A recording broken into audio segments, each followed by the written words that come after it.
বিজয় কৃষ্ণ গোস্বামী যোগিয়া বাবা নামে খ্যাত। কারণ তার মস্তকের উপরে ছিল বিশাল জটা,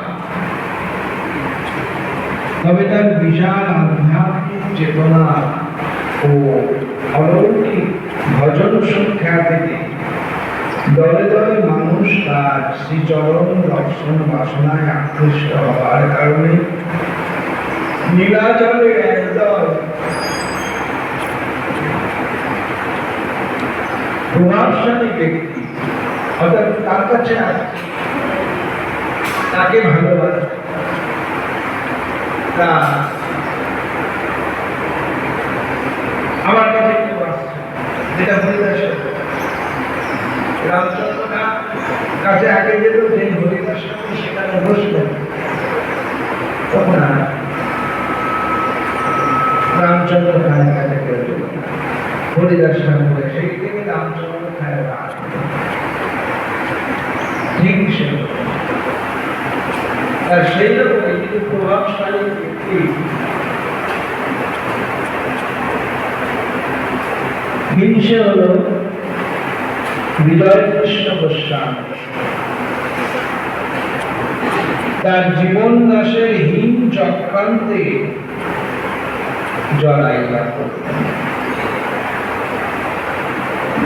অন্তর্যামী বিজয় কৃষ্ণ প্রভুজি জানতেন তাকে প্রদত্ত যে প্রসাদী নাড়ু দেওয়া হয়েছে তাতে বিষ মেশানো এবং এইভাবে তার জীবন নাটকে যতটা পতন ঘটবে ইহাই বিধি রীতি বিষ পান করবে। আর কিছুক্ষণ পরে তিনি দেহ ছেড়ে বেরিয়ে যাবে। তাই সেইক্ষণে জগন্নাথকে স্মরণ করে তার মহাপ্রসাদের মান্যতা পেতে তিনি বিষ মিশ্রিত নারুতত্ত্বনা গলাধকরণ করেন এবং নিজ আশ্রমে ফিরিয়া অচৈতন্য অজ্ঞাত বলে বিষটা খেয়েছেন। বিষ খাওয়ার পর তিনি অজ্ঞান হয়ে গেছেন। অতঃপর তার ভক্তবৃন্দের আপ্রাণ চেষ্টায় এবং চিকিৎসকদের চিকিৎসায় তার জ্ঞান ফিরল, তিনি উঠিয়ে বসে সমর্থ বুঝতে পারলেন।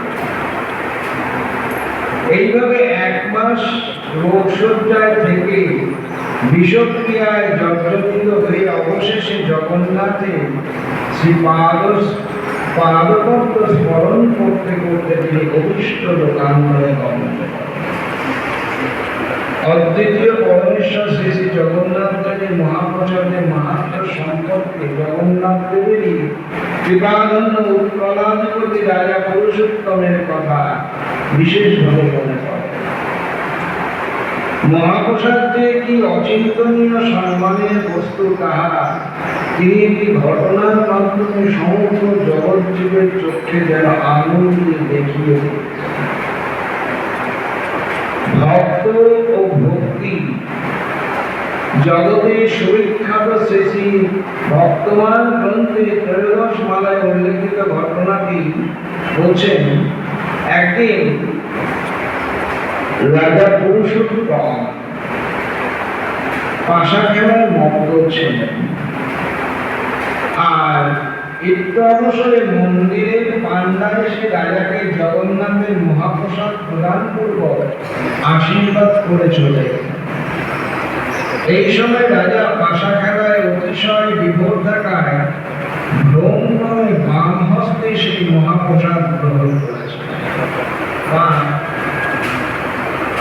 অপরাধের কার্য করেছেন বুঝতে পেরে ইস শব্দ করতে করতে জিহ্বা দংশন করবেন এবং পরক্ষণে বলতে লাগলেন, ব্রহ্মার দুর্লভ বস্তু যে মহাপ্রসাদ, বাম হস্তে লইল কইল বড়ই প্রমাণ।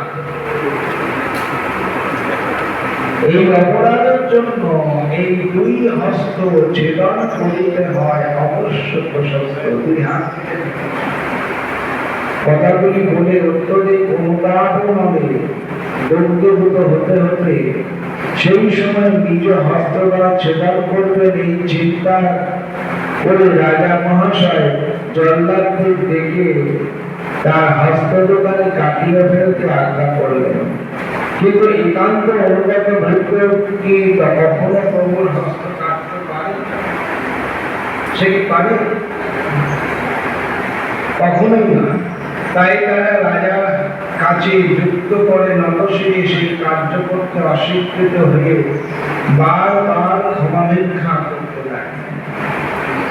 এমত অবস্থায় অকস্মাৎ রাজা মহাশয়